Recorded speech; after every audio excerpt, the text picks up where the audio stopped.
ایک مرتبہ مل کے درود پڑھ لیجیے، اللہم صلی علی سیدنا محمد وعلی آل سیدنا محمد بارک وسلم۔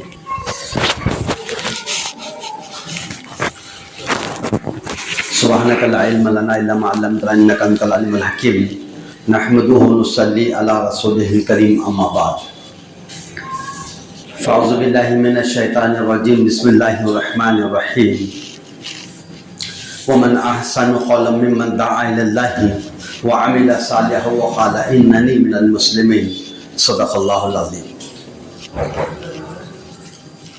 محترم بزرگوں اور دوستو، اللہ رب العزت نے سارے انسانوں کی کامیابی کو اپنے مبارک دین میں رکھی ہے۔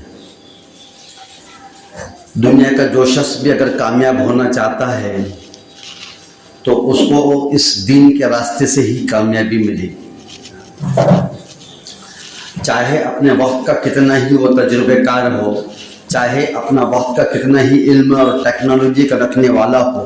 چاہے جس عہدے پر، جس مقام پر، جس مرتبے پر ہو، اگر کامیاب ہونا چاہتا ہے تو کامیابی دین میں اللہ نے رکھی ہے، اور اس لیے دین پر اس کو آنا پڑے گا۔ اس سے پہلے جتنے لوگ کامیاب ہوئے ہیں وہ دین کی بنیاد پر ہی کامیاب ہوئے، وہ مال اور اسباب کی بنیاد پر کامیاب نہیں ہوئے، وہ چیزوں کی بنیاد پر کامیاب نہیں ہوئے، وہ کھیتی باڑی، وہ کوٹھی بنگلہ کی بنیاد پر کامیاب نہیں ہوئے، وہ ملک مال سے کامیاب نہیں ہوئے، وہ خزانوں سے کامیاب نہیں ہوئے، وہ سلطنت حکومت سے کامیاب نہیں ہوئے۔ اور جن لوگوں نے دین کو چھوڑ کر مال دولت کے پیچھے پڑے، حکومت سلطنت کے پیچھے پڑے اور خزانوں کے مالک بنے، شہنشاہ بنے، دنیا کے سارے کروڑپتی، ساری گھرپتی سب بنے، لیکن دین کو چھوڑ دیے،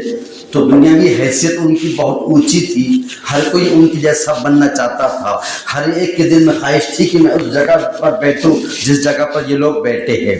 لیکن دین زندگی میں نہیں ہونے کی وجہ سے دنیا کے اندر ان کے مالوں نے ان کو ناکام کر دیا، ان کی حکومتوں میں کے نقش میں رہ کر وہ ناکام ہو گئے، ان کی سلطنتوں میں رہ کر اللہ نے ان کو جد و ذلیل اور خوار کر دیا، ان کے خزانے ان کے کام نہیں آئے، ان کی حکومت، ان کی فوج ان کے کام نہیں آئی، ان کی تمام جتنے جو زمانے کے ہتھیار تھے، اس زمانے کے توپ اور جتنے بھی بڑی بڑی جو تو طاقتیں تھی، وہ سب کچھ ہو کر ان کے کام میں نہیں آئی۔ سب تھا ان کے پاس میں، لیکن وہ نہیں تھا جو ہونا جس کے لیے دنیا میں وہ آئے تھے، وہ چیز ان کے پاس نہیں تھی۔ اپنے وقت کے نبی کی بات کا انکار کر دیے اور پھر اپنی اس جھوٹی شان کے ذریعے سے نبیوں سے ٹکر لینا پسند کرے، نبیوں سے مقابلہ کرنا پسند کرے، نبیوں کے مقابلے میں آ کے سامنے کھڑے ہو گئے۔ اللہ نے تنہا اکیلے نبی کے ذریعے سے حکومت اور سلطنت کو نیست اور نابود کر دیا، تباہ و برباد کر دیا، اور ایسا ذلیل اور رسوا کر دیا، قیامت تک آنے والے انسانوں کے لیے نمونہ بنا دیا۔ جبکہ ملک اور مال کے مالک تھے، سلطنت اور بادشاہ کے مالک تھے، کرسی اور عہدہ سب کچھ تھا، خزانے ان کے پاس پڑے تھے، ساری حکومت، ساری سلطنت تھی، لیکن نہیں تھا تو دین نہیں تھا، نہیں تھا تو دین نہیں تھا۔ اور دین نہیں ہونے کی بنیادوں پر آج ان کے یہ حال ہے کہ ان کی جا کے ان کی خبروں پر دیکھو تو یہ کہ نحوست چھائی ہوئی ہے، ان کی خبروں پر جا کے دیکھیں گے تو ان کی جبکہ دنیا میں رہتی دنیا تک ان کا نام ہے، ساری دنیا جو ان کو مالوں کی وجہ سے پہچانتی ہے، ان کو حکومتوں کی وجہ سے پہچانتی ہے، سلطنت کے اور بادشاہت کی وجہ سے ان کو پہچانتی تھی، لیکن آج ان کی خبروں پر نحوست چھائی ہوئی ہے، کیونکہ سب تھا لیکن دین نہیں تھا۔ اور جن کی زندگی میں ان کے مقابلے میں دین تھا، پھر وہ جھوپڑے میں رہنے والے تھے، وہ مزدور طبقہ تھے، وہ بھوکے پیاسے رہنے والے تھے، بدن پر ایک چھوٹی سی لنگی پہننے والے، اوپر کپڑا نہیں ہے، سر پہ جو تو کوئی کپڑا نہیں ہے، ایک چھوٹی سی لنگی بدن پہ باندھے پہ ہے، لیکن مقام اللہ نے ایسا دیا ہوا ہے کہ ہارون رشید کے بیٹے جو تھے، انہوں نے جو ہے جب ان کو یہ بات معلوم پڑی کہ تمہارا جو بیٹا ہے جس کی حرکتوں کی وجہ سے یہ ہے دوسرے بادشاہ کی نگاہ میں آپ کو انہیں ذلیل کر دیا ہے، بادشاہ کا بیٹا ہے، شہنشاہ کا بیٹا ہے، اس نے کیسا رہنا چاہیے تھا، کیسا لباس اس کا ہونا، مخمل کے لباس میں اس نے رہنا چاہیے تھا، لیکن ایک چھوٹی سی لنگی پہنے ہوئے ہے، ایک چھوٹا سا کپڑا آنکھ پہ ڈالا ہوا ہے، اور ایک جو تو بادشاہ کی محل میں آ جاتا ہے تو دوسرے جو وزیر اور وزراء اور عمرہ جو لوگ ہیں وہ کہنے لگے اس پاگل لڑکی کی حرکتوں نے امیر المومنین کو دوسرے نگاہ بادشاہ کی نگاہ میں ذلیل کر رکھا ہے۔ بیٹے کو بلا کر کہا کہ بیٹے یہ جو تمہاری حرکتیں یہ ہم کو یہ اچھی نہیں ہے، یہ ذلیل کرتی ہے، تو باپ کو فوراً 16 سال کی عمر ہے بچے کی، ہارون رشید کا جو بیٹا 16 سال کی عمر ہے، کہنے لگا ابا جان سوال کا جواب نہیں دیے. آج کل کے بچے جواب باپ کو ایسا جواب دے دیتے ہیں ہم سوچ بھی نہیں سکتے کبھی. سب سے بری اولاد وہ ہے کہ اس کے ماں باپ اس سے صرف بات کرنے کو اس وجہ سے ڈرتے ہیں کہ وہ ذلیل کرتا ہے، وہ جو ہے تو پلٹا کے جواب دیتا ہے، وہ زبان سے کچھ بھی اپنی زبان سے الفاظ کہہ دیتا ہے. اس کے الفاظ سننے سے بہتر اس کے ماں باپ اس سے جو بات کرنا بھی پسند نہیں کرتے. اس سے بڑا ذلیل انسان دنیا میں کون ہوگا کہ ماں باپ آنکھ میں آنکھ ڈال کے بات کرنے کی ہمت نہیں ہے، اس لیے کہ بیٹا جواب فوراً دے دیتا ہے، چاہے پھر وہ اور کس طریقے سے جو بدسلوکی کرتا ہے. تو باپ کو تو کوئی جواب نہیں دیا،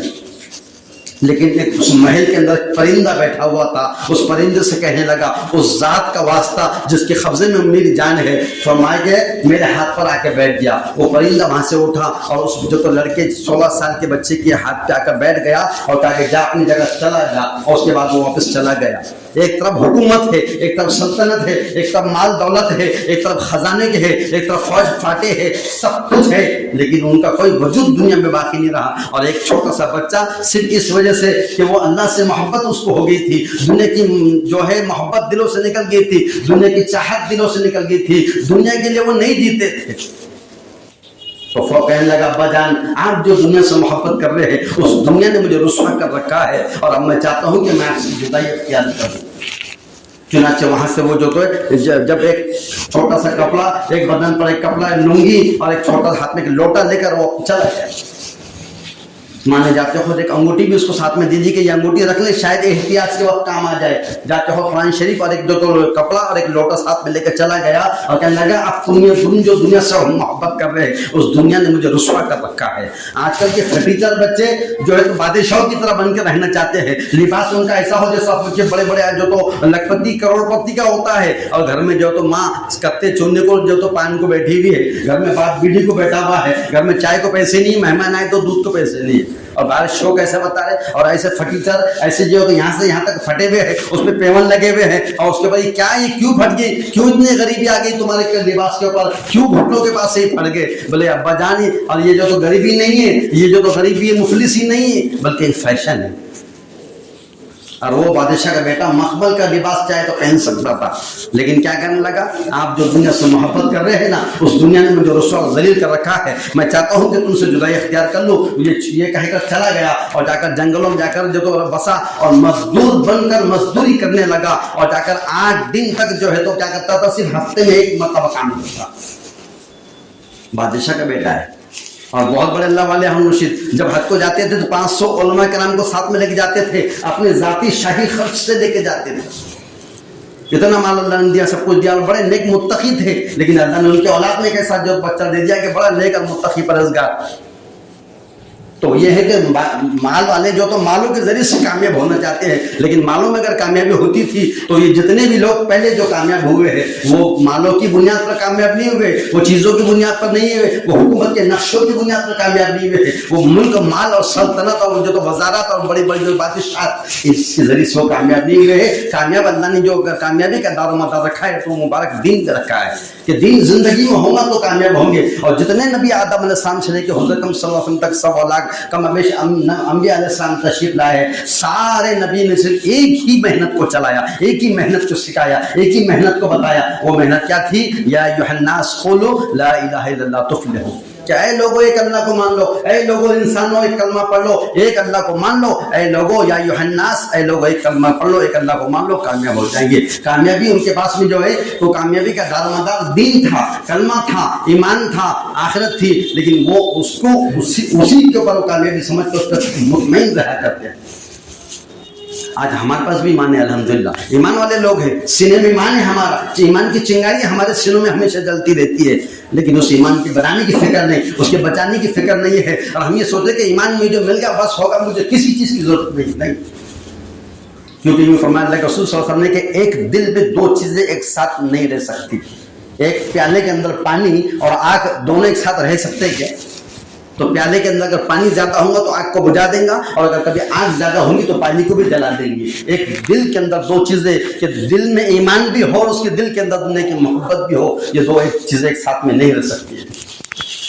آج ہمارے دلوں میں دنیا کی محبت گھر کر بیٹھی ہے، اور وہ ایسی گھر کر کے بیٹھی ہوئی ہے کہ اس کی محبت میں جتنے احکامات ٹوٹ رہے ہیں وہ دنیا کی محبت میں، اور جتنے نافرمانیاں دنیا میں ہو رہی ہے وہ صرف اس کی محبت کی وجہ سے ہو رہا ہے، اس کی خواہشات کی وجہ سے ہو رہا ہے، اس کی دل کی چاہت کی وجہ سے ہو رہا ہے کہ میں دل میں جو ہے وہ محبت مال کی بیٹی ہے، وہ دل کے اندر جو محبت بیٹی ہے وہ چیزوں کی بیٹی ہے، وہ بڑا بننے کی بیٹی ہے، وہ عہدہ حاصل کرنے کی محبت بیٹی ہے، وہ چاہ رہا کہ میں سب چھوٹے میں بڑا بن جاؤں، اس کی محبت دلوں میں بیٹھی ہے۔ اور یہ محبت حقارت، یہ محبت جو ہے تو کبھی دنیا میں کسی کو کامیاب کری ہے اور نہ کبھی کرنے والی ہے۔ تو ہمارے دلوں کے اندر جو محبت گھر کر کے بیٹھی ہے وہ دلوں کے اندر سے محبت کو نکالنا پڑے گا۔ مال کمانا برا نہیں ہے، بے حساب کا کما سکتے ہیں، حلال طریقے سے کماؤ، لیکن دل میں اس کی جگہ مت بناؤ۔ کیوں؟ کیونکہ یہ جتنے نبی علیہ السلام دنیا کے اندر آئے تھے ان کے پاس اس کی ایک رائے کے دانے کے برابر دنیا کی قیمت عظمت نہیں تھی۔ آپ صلی اللہ علیہ وسلم نبی ہے اور صرف ذرا سے کچھ صدقے کا مال آ گیا تو بے چین کروٹیں بدل رہے ہیں بستر پہ۔ پوچھا کیا بات ہے؟ کہنے لگے وہ صدقے کی کچھ کھجوریں تھی یا کچھ صدقے کا مال ہے، جب تک جا کے وہ خرچ کسی کو نہ دے دیں گے اس وقت مجھے چین نہیں ملے گا۔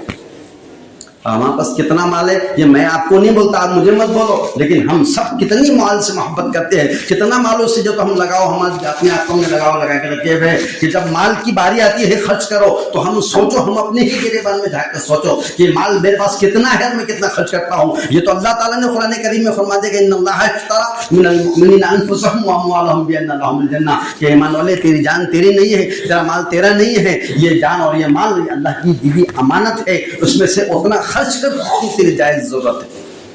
کھانا انسان کی ضرورت ہے، کھانے پہ خرچ ہو جائے گا، لباس اس کی ضرورت ہے اس پہ خرچ ہو جائے، ایک چھوٹا سا مکان انسان میں رہنے کے لیے ہو جائے، یہ ہو جائے۔ اب اس کے علاوہ اگر جو مال ہمارے پاس پڑا ہوا وہ سمجھ رہا کہ میں میرا، یہ تیرا مال نہیں ہے، جب تک ہوش حواس سے نہیں تو سوچ رہا ہے یہ تیرا ہے، یہ تیرا نہیں ہے، وارثین کا ہے۔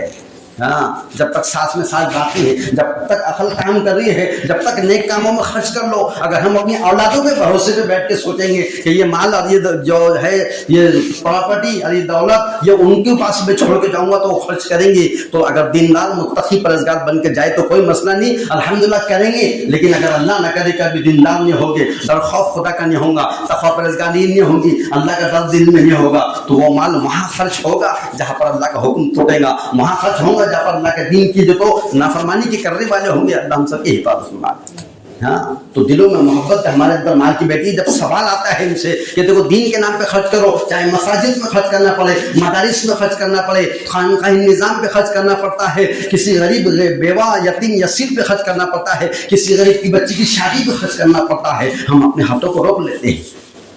اور بخیل کسے کہتے ہیں؟ بخیل فرمایا وہ آدمی ہے جس کے پاس مال ہے، سب کچھ اللہ نے استطاعت دی ہے، صاحب استطاعت ہے، صاحب نصاب ہے، اللہ نے اتنا مال دیا ہوا ہے لیکن پھر خرچ نہیں کر رہا، فرمایا بخیل ہے۔ اور اللہ کے رسول نے فرمایا کہ بخیل آدمی جنت میں جانا تو بہت دور کی بات ہے، جنت کے خوشبو بھی نہیں سو گیا۔ جو مال مجھے اللہ نے دیا وہ میرا نہیں ہے، اگر میں اس پہ میرے اختیارات اگر چلتے ہیں، اگر میں اس پہ خرچ کرنے کا آج اللہ نے مجھے اختیار کا اہل بنایا ہے تو مجھے چاہیے کہ اس پہ خرچ کرے۔ ہم اپنے بیوی بچوں کو حق مار کے خرچ کرنے کی بات نہیں کر رہے کہ بیوی بچوں کا بھی زیورات لاؤ، مسجد میں لگا دو، گھردار کی پراپرٹی بیچ دو، سب مسجد میں لگا دو، سب نے ایسا نہیں ہے۔ ان کے حق کو ادا کرنا ہے وہ تو ہی ہے، لیکن اس کے حق ادا کرنے کے بعد اگر اللہ نے کچھ مال مجھے اگر دیا ہے اور کچھ مال کا وارث مجھے اگر بنایا ہوا ہے تو یہ میری آخرت کا ذریعہ ہے۔ کب تک میں ہوں زندہ ہوں؟ جب تک ہوش حواس سے، جب تک خرچ کر لو یہ مالوں کا، چاہے حرام کام ہونے کے اپنی ختم ہو جاتے ہیں، زندگی واپس نہیں آ سکتے، لیکن اپنے ہی نے دیکھا ہے کہ میں اولادوں کے ذریعے کرتی ہے، ان کو شادی میں ناشتے میں زبان سے بولنا چاہے تو بول نہیں سکتے کیونکہ یہ اولادیں نہیں سنیں گی، یہ الٹا مجھے ڈانٹیں گی، اور اولاد کے ڈر سے خاموش بیٹھا ہوا ہے، اس کی محنت کا سرمایہ اس کی خود اپنی اولاد اپنے ہاتھوں سے خرچ کر رہی ہے، اور نافرمانی میں خرچ، اللہ کے حکم کو توڑنے میں خرچ کریے۔ ایک شادی جب ہوتی تو کتنے خرچ ہوتے اس کے اندر، یہ شادی تو صرف نکاحوں میں سنتی کے نام تھا، لیکن 5 دن کی شادی کے رواج میں کتنا پیسہ خرچ ہوتا ہے، کیا کیا اس میں حرام کاری ہوتی ہے، کتنے لوگوں کی جو دل آزادی ہوتی ہے، گھروں میں جو تو ناچنے گانے ہوتے ہیں، رنگ کھیلنا ہوتا ہے اور کلر کھیلنا ہوتا ہے، اور بازو میں بیٹھ کر ایک جوان بچی جس کا رشتہ نہیں ہوا ہے، جس کی بات کی حیثیت نہیں ہے کہ اپنی اولاد کی کہ وہ ایک اچھا رشتہ لگا کے کہیں سو شادی کر دے، لیکن ادھر شادی ہوتی ہے اس کے دل سے آہ نکلتی ہے اور وہ آہ زندگی بھر کی تمام بربادی کی ہمارے لے کر آتی ہے۔ اللہ معاف کرنا۔ سوچو دوستو، یہ مال کی محبت دل میں ہماری رکھی ہوئی ہے، یہ دل کے اندر جو محبت بس گئی ہے نا، یہ محبت ہی ہم کو آخرت سے غافل کر رہی ہے، یہی محبت ہے جو ہم کو اپنے عمل سے ہم کو دور رکھی ہوئی ہے۔ انسان سمجھتا ہے مال میرا نہیں، میں خرچ کروں گا، لیکن کب خرچ کروں گا؟ آگے کروں گا، کل کروں گا، کل کروں گا، کل کروں گا، اور ایسا ہو جاتا ہے وہ کل آنے سے پہلے اس کا کل آ جاتا ہے اور یہ اپنے خالق اور مالک کے پاس پہنچ جاتا ہے۔ اگر تقویٰ پرہیزگاری والی دامن، پاک دامن والی جو تو اولادوں کے حوالے کرتا ہے تو اس سے بہتر انداز میں جو باپ نے نہیں کیا وہ اولاد اس سے بہتر کر کے بتاتی کہ میرے باپ نے ہے ایسے محلے سنجے نگر کے اندر بھی میں اپنے آنکھوں سے دیکھتا ہوں، آپ بھی دیکھتے ہیں کہ ایسے ایسے لوگ ہیں کہ ان کے والدین کے دنیا سے جانے کے بعد ان کی ہی پراپرٹی کو ایک صحیح جگہ پہ خرچ کرنے کے لیے کس نے مسجد بنا دیا، کس نے کچھ اور دین کے کاموں کو خرچ کر دیا، کس نے کوئی غریب بیوہ یتیم کے اوپر کوئی مہنہ باندھ دیا، کہیں نہ کہیں لگاتے اپنی آنکھوں سے ہے، لیکن اکثریت نہیں ہے اس کے اندر، کچھ گنے چنے انگلی پر گنے چنے لوگ ایسے ہیں جو اپنے اولادوں اپنے ماں باپ کی پراپرٹی کو ایسی جگہوں پہ خرچ کرتے ہیں۔ تو یہ جان میری نہیں ہے، یہ مال میرا نہیں ہے، یہ میرا نہیں ہے، امانت ہے یہ، اگر یہ صحیح جگہ پہ نہیں لگی تو غلط جگہ پہ لگے گی، اور میرے جیتے جی اگر میں ان کو اگر دیندار نہ بناؤں، ان کو متقی پرہیزگار نہ بناؤں گا تو میری اولاد میرے جو تو محنت گاڑی پسینے کی کمائی کو جب نافرمانی پہ خرچ کریں گی، آخرت ان کی خراب ہوں گی اور قبر میں بھگتنا مجھے پڑے گا۔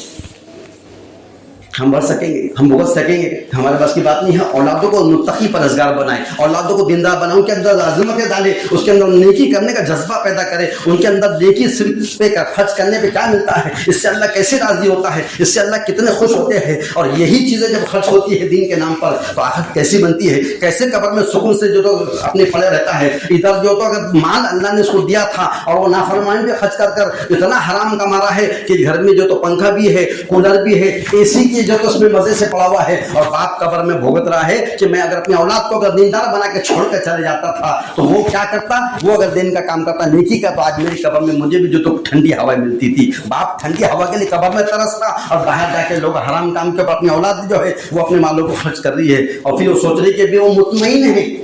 آج یہ جو دنیا کے اندر حالات ہم جو دیکھ رہے ہیں، حالات کیوں آ رہی ہے؟ کسی کی طاقت نہیں ہے کہ اپنی آنکھوں میں آنکھ ڈال کر بات کرنے کی ہمت نہیں ہے۔ ایمان والوں کو اللہ نے وہ پاور دیا ہے کہ اگر صرف آنکھ کھول کے یوں دشمن پہ ڈال دینا، خدا کی قسم کھڑے کھڑے اللہ جلا دیں گے۔ یہ طاقت ہے تمہارے میرے سینے میں، ایمان کی طاقت ہے۔ صحابہ کے سامنے کوئی طاقت آ کے کھڑے ہوتی تھی نا تو کوئی ہتھیار سے بڑی طاقتوں سے مقابلہ نہیں کرتے تھے، باہر فوج فاٹے ہوتے تھے، حکومت سلطنت بادشاہ ہوتے تھے، اور اسی وجہ سے نگاہ اٹھاتے تھے، اللہ ان کی نگاہوں کی ذریعے سے اللہ سب کو ہلاک کر سکتا، وہ طاقت تھی۔ لیکن آج ہمارے پاس وہ ایمان اتنا کمزور ہے، جو ایمان مسجد میں نماز کو نہیں لا رہا اذان ہونے کے بعد، وہ جو ایمان ہم کو بتاؤ وہ دشمن سے حفاظت کیسے کرے گا؟ اللہ ہم سب کو اس کا یقین نصیب فرمائے، عمل کی توفیق عطا فرمائے۔